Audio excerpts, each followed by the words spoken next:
Life has so many stories. Here's one that might just change how you see yours.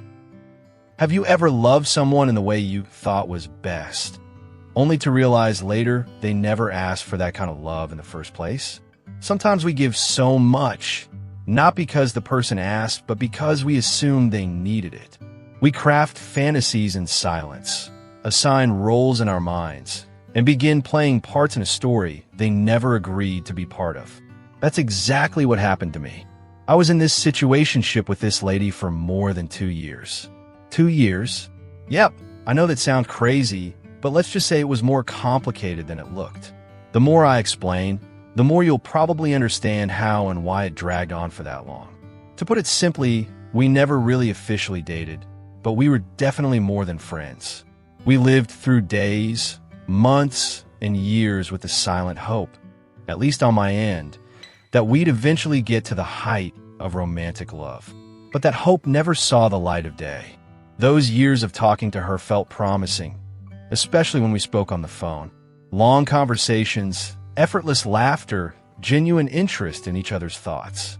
She'd laugh at all my jokes, soak in my advice, and respond in ways that made me feel seen.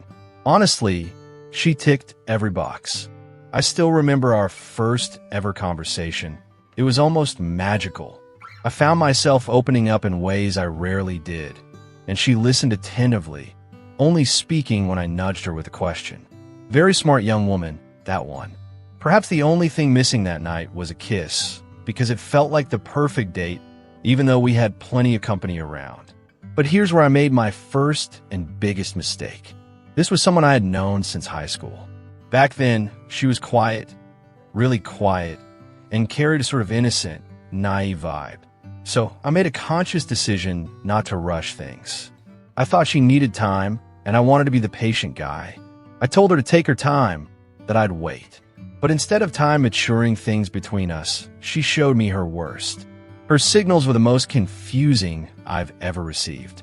I had already told her how I felt, and even though she didn't say it back in words, her actions, or rather, the energy in our conversations, seemed to affirm it. I mean, come on, I was a bit of a hotcake back in high school, so it's not wild to think she might have still had some feelings tucked away. Our phone calls were warm, even intimate at times. But then, when the call ended, boom, radio silence. We became strangers online.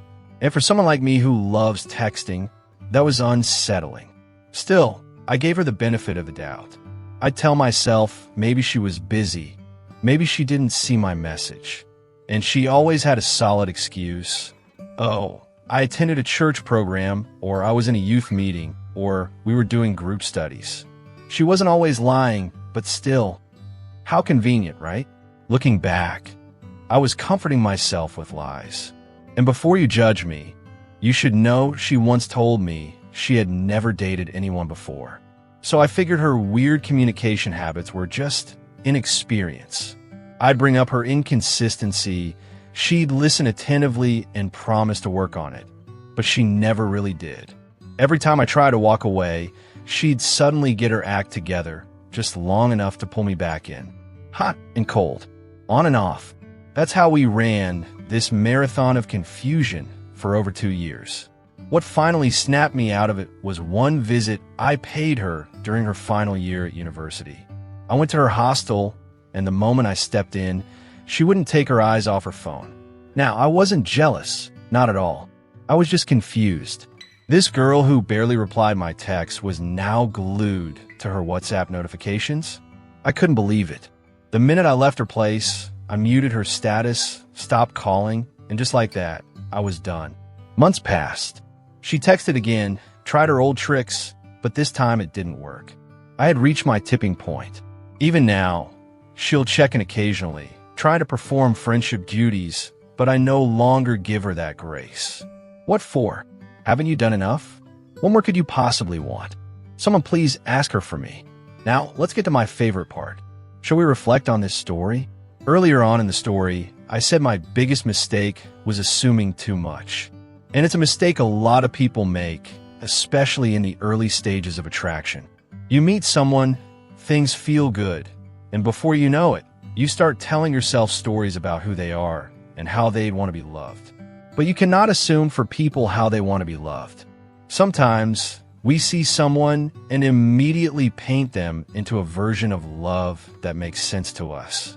We project our style, our intentions, our gentleness onto them and assume they'd want the same. But love doesn't work that way. You could meet someone who seems sweet and reserved, so you decide to play the slow game. Respectful, patient, considerate. But what if deep down they want passion, wild energy, a bit of chaos and spice? You'd never know unless you stop assuming and start studying. Not everyone wants to be loved gently, and not everyone who looks quiet wants a quiet love. Looking back, I think that was my biggest misstep. I thought I was doing the noble thing, treating her delicately, giving her space, playing the long game, because I thought that'd suit her feminine aura. But maybe she wanted someone who would spoil her, chase her hard, stir up butterflies. She never told me, but I never asked either. I just assumed. The truth is, you have to love people based on how they want to be loved, not how you prefer to give love. Otherwise, you'll keep doing the right thing for the wrong person in the wrong way. Another painful assumption I made was equating good vibes with deeper feelings. I thought because we got along, laughed easily, and shared personal conversations, it meant something serious was blossoming. But there's a clear difference between someone enjoying your company and someone wanting you. For all you know, you may be making excuses for their inconsistencies, thinking it's a proof of your love for them when in fact, it's just you feeding yourself with lies to make you feel loved by them. Stop it. Stop hurting yourself like that. Someone can like your mind, your humor, your energy, but still not want to build a life with you. They may not even see you romantically at all. And the worst part, they won't always say it. They'll keep talking to you, sharing things, responding to messages, and you'll think it's a connection. But really, it's just comfort, or boredom, or emotional convenience. So here's the rule. If they don't express it clearly, don't assume they feel it deeply. Don't build castles off vibes. If they don't say, I want this, take it as a no. Vibes are not vows. Instead of assuming, I'd even advise that you act like you don't know what's going on and watch. Watch how far people are willing to go to prove they actually want you out of their life. And finally, let's kill the myth that people are just clueless or don't realize they're hurting you. No, they know. That girl knew. She knew I was in deep. She knew what I wanted. She knew how I felt. And anytime I started pulling away, she suddenly remembered how to be warm again. Coincidence? I don't think so. The fact that she could suddenly try when I was detaching meant the effort was always there. It just wasn't being used. People might not have the courage to tell you, I don't want this, but they'll keep you close enough to enjoy your presence without giving you clarity. Don't fall for it. Don't let someone perform just enough care to keep you hooked. If they really valued you, they'd act right while they still had you, not just when they're about to lose you. So here's the bottom line. Don't excuse patterns. Don't romanticize inconsistency. And never confuse attention for intention.